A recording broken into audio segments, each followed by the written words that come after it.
Well, another week of cloud gaming is now behind us, and the future continues to just look brighter and brighter, especially as the competition heats up between all the services, with each one doing their part to keep that momentum going. This week was no different, so my goal in this video is to give you guys a quick recap of the latest news from cloud gaming in regards to all the relevant services, starting with xCloud, who has announced that they will be on iOS and soon to be on Xbox TVs and PCs. Geforce now dropped a total of 10 games this week. Stadia saw the release of one of its biggest titles, and it is paying dividends. And we'll talk about the latest news of Amazon's Crucible being canceled, and what does that mean for Luna. Make sure you guys are subscribed for your weekly roundup of cloud gaming news as I drop this video every week, and hit that like button to help me find more cloud gamers out there. Alright, let's start talking about the latest news coming from xCloud, where Phil Spencer revealed that they are working on a way to get around Apple's heavy restrictions on cloud gaming by working on a browser-based solution.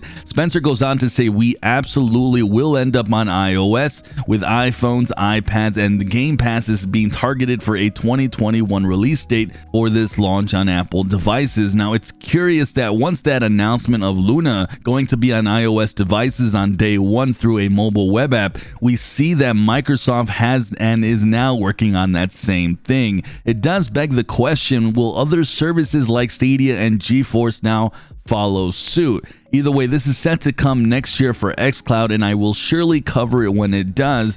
But Phil Spencer wasn't done there, as he also reiterated this past week that xCloud will be on Xboxes and Windows 10 PCs, and it's on their long list of things to tackle. So this is something that we already knew about, but it's good to see it still being on track and once again reiterated by Phil himself. Now, while I've had my criticisms of xCloud on this channel, one thing I feel that they have done right is not really push xCloud as its own entity, but more of a supplement to the rest of the Game Pass and all the gaming that you can do through there. I do feel that once all this stuff is implemented, like the iOS and the fact they're going to be on Xbox and TVs and the blades get upgraded, that they really are possibly going to really market this as its own beast. We'll see what happens. Without a doubt, all of this is set to come in 2021, and it will be xCloud's biggest year, so we'll see how it all plays out. So Stadia had a relatively quiet week this week, and that might have been by design. As it came to pass, one of Stadia's biggest titles has arrived in Baldur's Gate 3,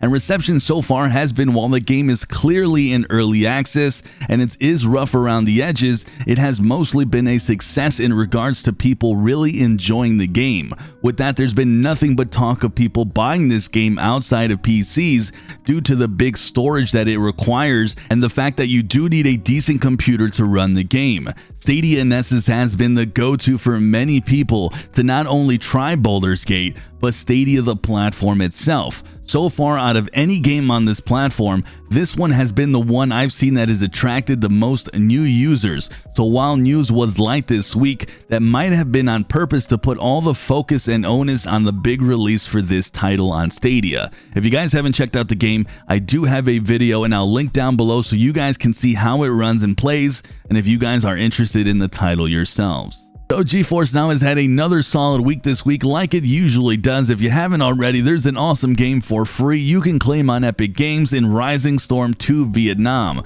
This is a Battlefield type game. It typically costs around $24.99, but it is free on Epic and then playable on Geforce now with the free tier or Founders Edition. Links will be down below, and I totally recommend the game if you're looking for a fun war type of shooter. Also in the news, Apex Legends has come out with a big update, and you can now play a cross-play on Geforce now with any other systems, including consoles and PCs. And 10 games have launched in total this week, starting with Assassin's Creed Chronicles, Hotshot Racing, Starpoint Gemini Warlords, a new game that came out in the Survivalist. This one I've actually played myself. It's a ton of fun. Totally recommend it. Tomb Raider 1 and 2, Vampire, and returning from Steam, we have Subnautica and Subnautica Below Zero. Like always, make sure you guys claim that free game. I like to give you guys goodies, and this one is one that you guys should definitely click that link and just claim it. It costs nothing but your time, and you can go ahead and play it on Geforce now, like I said, with that free or Founders tier. Links for all of this will be down below. So Amazon's Crucible has been canceled after some promise and pre-launch hype. It came out back in May and was quickly met with harsh reception. I even played it myself and I was bored. It went right back into closed beta and now the project is just finished and done. With that, people are possibly wondering, what does that mean for Luna? And well, honestly guys, it means nothing. Crucible and the game still in development with Amazon's New World so far have had no ties with Amazon's Luna cloud service set to launch. It was never mentioned that either of these games were sent to be part of Luna's launch lineup or that they'll even be on the service at all. Also, we've come to find out that developers who were working on Crucible have moved on to other Amazon projects like New World and the Pac-Man Live Studio game that will be playable on Twitch. I guess really the only correlation that I can see is if you were to say that Amazon has now this quick trigger and they could possibly drop Luna if they just don't see that good reception. But if I'm being honest with you guys, I feel that's a bit of a stretch, and the teams working on Luna versus the game developers are going to be completely different teams doing different things. I don't really see much here in Crucible's news spelling any doom whatsoever for Luna like some have said, but maybe you guys might have different opinions of that down below. With that, these are just my opinions and none of that is technically news outside of Crucible just being done.